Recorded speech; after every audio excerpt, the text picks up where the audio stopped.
News Source 16 has made a strong effort to encourage women to be proactive in the fight against breast cancer. From time to time, we've profiled women that have fought that battle, and we've highlighted programs that have helped done so.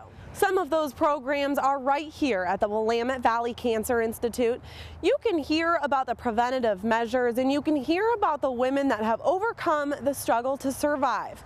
But what does cancer really look like in a community? What does cancer look like in our community?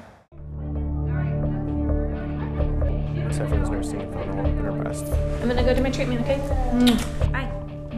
It was just 5 months after Joshua Sanders and his wife Stephanie, both from Brownsville, had their fourth baby that they headed to the oncologist for the first time. It didn't seem to be getting better, didn't seem to be getting worse. We're like, should we go to urgent care? Yes, no, well, let's find out. A time of concern. He starts showing us what's in the mammogram and how there's a lot of precancerous calcifications, is what they call them.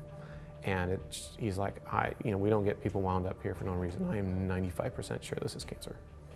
And I was just like, what? Over here you see the purple color. It was March when 33-year-old Stephanie was diagnosed with stage 2 triple negative breast cancer. Because of her age, she had never gone for a mammogram and didn't self-check regularly. A lot of people say, oh, you're so young, they caught it early.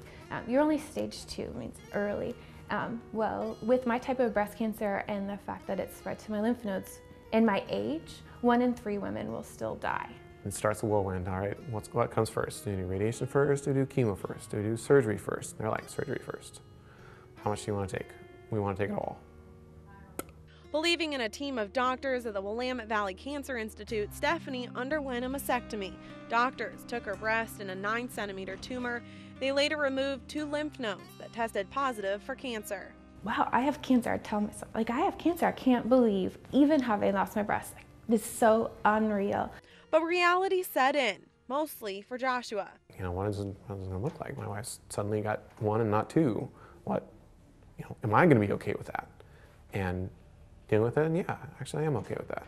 His wife, Stephanie, has not felt any less of a woman, although the surgery proved difficult for other reasons. All right, who's going to do the edge pieces?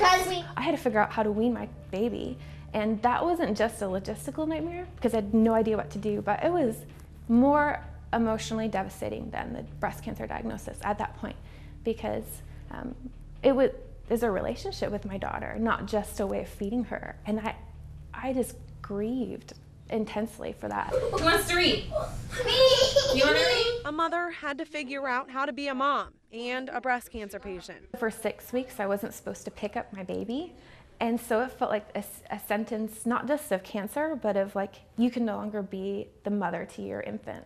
She started attending chemotherapy treatments for months, sitting in a chair, hours at a time, thinking about what could be and what is. It still felt like if I just closed my eyes, I'd wake up and it wouldn't have happened to me. You pray a lot. I would work really hard to find things to laugh about. It's hard logistically as children make cancer. I think they give you something to live for.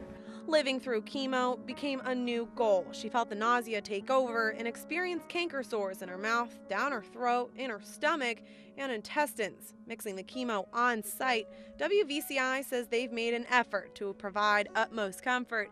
But comfort doesn't always prevent change. Suddenly, Kate, Faith, Caleb, and Joy's mom didn't look like mom anymore. Stephanie lost her hair. When I started to lose my eyebrows and eyelashes, that was hard. I get tired of hearing, you have such a nice shaped head.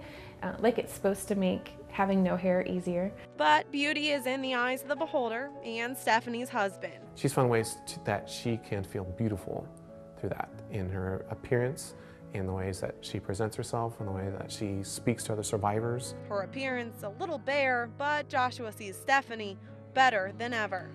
Definitely see the courage of my wife. I knew it was there already. I married a sassy girl, so I'm glad that it's still there. Staying courageous, staying sassy, Stephanie has tried to remain true to herself and her family. And then people they'll also say, oh, you're so strong, or you're so courageous. Like, because you have to be. Their option is to like give in to breast cancer and die, or suck it up and do it. For Stephanie, giving in is not an option. These are the people she's fighting for.